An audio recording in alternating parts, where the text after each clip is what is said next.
how to enable or disable dark mode on Windows 11. Hey everyone, welcome back to the channel. In today's video, I'm going to show you how you can easily enable and disable dark mode in Windows 11. So now without further ado, let's get started.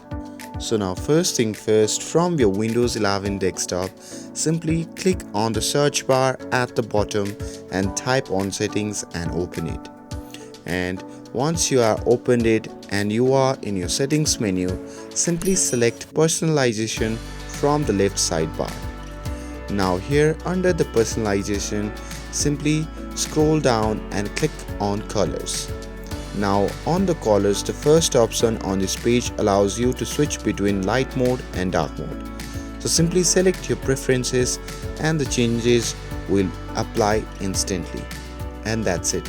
That's how you can enable or disable dark mode on Windows 11. With this, if you found this video helpful, then don't forget to like, share and subscribe to get updated for more videos. Thanks for watching and I'll see you in the next video.